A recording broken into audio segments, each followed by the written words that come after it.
정성산 TV를 애청해주고 계시는 모든 분들에게 진심으로 감사드립니다.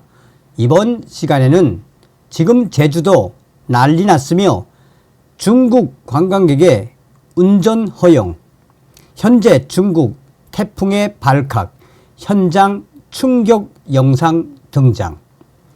과연 제주도가 왜 이럴까요? 사실상 제주도 땅 얼마나 많이 중국인들에게 팔아먹었습니까? 정성산TV 좋아요, 구독, 알림은 큰 힘이 되겠습니다. 후원해주시는 모든 분들에게 가열차게 멸공. 10년 전 추진되다 무산됐던 제주 중국인 관광객 렌터카 운전 허용 문제가 다시 수면 위로 떠오르고 있습니다. 제주 관광 산업이 중국인에 위전하는 경향이 큰데다가 내국인 관광객이 줄어드는 반면 외국인 관광객은 늘고 있어 외국인 관광객의 대부분을 차지하는 중국인들의 렌터카 운전을 허용해야 소비 진작을 통한 지역 경기 활성화를 도모하자는 취지입니다. 제주도 내 렌터카 업계를 중심으로 제주를 찾은 중국인 관광객의 렌터카 운전을 허용해야 한다는 목소리가 커지고 있습니다. 우리 정부는 제네바 도로교통에 관한 국제협약에 따라 지난 5월 기준 세계 103개국을 대상으로 국제운전면허증 상호 인증 제도를 시행 중입니다. 본국에서 발급받은 운전면허증이 있으면 운전 자격을 주는 제도인데 중국은 해당 협약에 가입하지 않은 상태입니다. 자국 운전면허가 있는 중국인 관광객이라도 우리나라에서 운전을 하려면 한국 운전면허를 따로 취득해야 합니다. 제주도 렌터카 조합 핵심 관계자는 렌터카 업계도 과거에는 사고 발생 시 보상 처리가 어렵고 지리도 익숙하지 않은 외국인들에게 차량을 대여해 주는 것에 대해 부정적인 입장이었다라고 말했습니다. 이어 하지만 지금은 중국인에게 곱지 않은 시선을 보내던 제주도민들의 인식이 예전과 크게 달라졌고 중국인 관광객들 그들의 문화도 많이 성숙해졌다며 중국인들의 여행 트렌드도 단체에서 개별 여행으로 변하고 있어 제도 개선 필요성이 있다고 주장했습니다. 그러나 아직은 중국의 무질서한 교통 문화가 우리나라와 맞지 않다는 의견이 많습니다. 지난 2014년 우리 정부가 제주 특별자치도 설치 및 국제자유도시 조성을 위한 특별법 개정을 통해 중국인 관광객들의 렌터카 운전 허용을 추진했지만 교통사고 증가 등을 우려해 도민 반발로 무산된 바 있습니다. 당시 내국인 렌터카 사고가 늘어나는 상황에서 외국인 운전을 허용하면 그만큼 사고가 증가할 우려가 있고 특히 중국의 경우 난폭 운전으로 매일 4분에 한 번꼴로 교통사고가 발생해 하루 평균 160명이 사망하는 교통사고 대국이란 오명을 안고 있어 제주에서 이들의 운전을 허용하는 것이 시기상조라는 지적들이 나오고 있습니다. 자, 제주를 찾는 중국 관광객이 계속 늘어나자 이들에게 렌터카 운전을 허용하자는 주장이 계속해서 관광업계에서 나오고 있습니다. 현재 규정상 중국인은 90일 넘게 국내에 머물고 운전면허 필기 시험에 합격해야만 차를 몰 수 있습니다. 업계 주장대로 운전을 허용해도 문제가 없는지 SBS 팩트체크 사실은 코너에서 따져보았습니다. 올해 들어 7월까지 제주도를 찾은 중국인 관광객은 83만 명, 외국인 관광객 4명 중 3명이 중국인입니다. 제주도에서만이라도 중국인 렌터카 운전을 허용하자는 주장이 관광업계를 중심으로 나오는 이유입니다.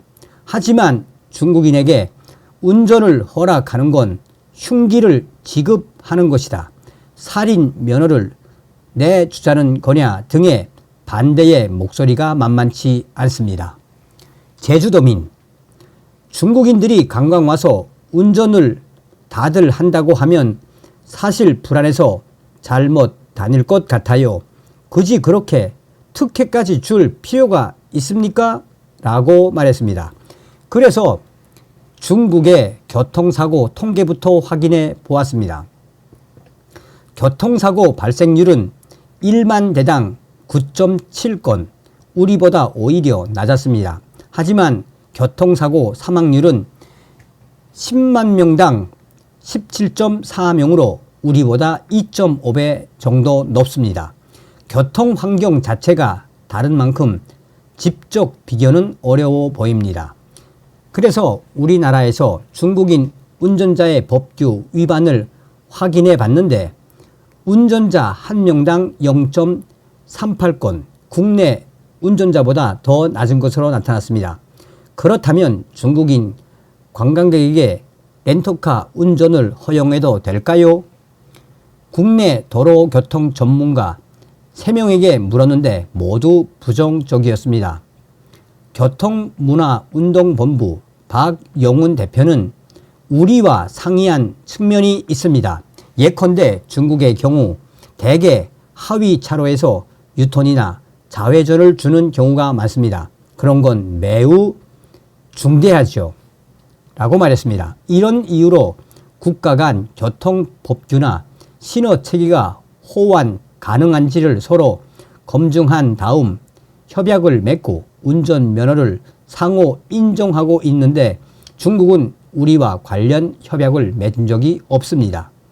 경찰청에 확인한 결과 협약 없이 운전면허를 인정해준 전례도 없었습니다. 아주대학교 교통시스템공학과 유정훈 교수는 이렇게 말했습니다. 중앙정부 차원에서 운전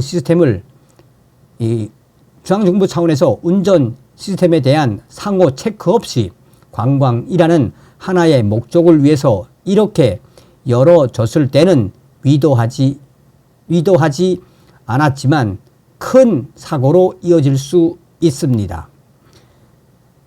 제주도 측도 법 개정이 필요한 사안이라 관광업계의 요구만으로 추진할 수는 없다고 선을 그었습니다. 자, 지금 이 소식은 웬만한 커뮤니티에는 다 올라가 있습니다. 그러면서 2030 유저들이 제주도를 뭐라고 질타하고 있느냐. 아예 제주도 중국인에게 전부 다 팔어라. 자, 지금 현재 중국이 태풍 때문에 난리가 났습니다. 보시겠습니다.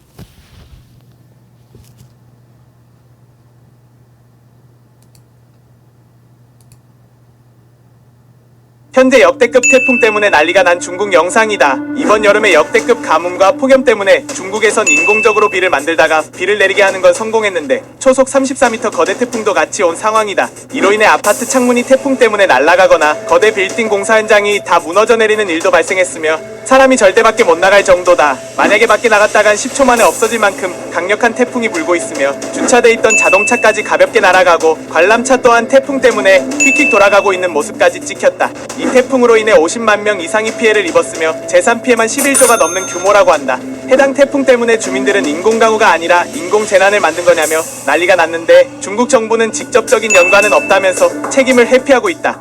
현재 역대급 태풍 때문에 난리가 난 중국 영상이다. 이번 여름에 역대급 가뭄과 폭염 때문에 중국에선 인공적으로 비를 만들다가 비를 내리게 하는 건 성공했는데 초속 34m 거대 태풍도 같이 온 상황이다. 이로 인해 아파트 창문이 태풍 때문에 날아가거나 거대 빌딩 공사 현장이 다 무너져 내리는 일도 발생했으며 사람이 절대 밖에 못 나갈 정도다. 만약에 밖에 나갔다간 10초 만에 없어질 만큼 강력한 태풍이 불고 있으며 주차돼 있던 자동차까지 가볍게 날아가고 관람차 또한 태풍 때문에 휙휙 돌아가고 있는 모습까지 찍혔다. 이 태풍으로 인해 50만 명 이상이 피해를 입었으며 재산 피해만 11조가 넘는 규모라고 한다. 해당 태풍 때문에 주민들은 인공가구가 아니라 인공재난을 만든 거냐며 난리가 났는데 중국 정부는 직접적인 연관은 없다면서 책임을 회피하고 있다.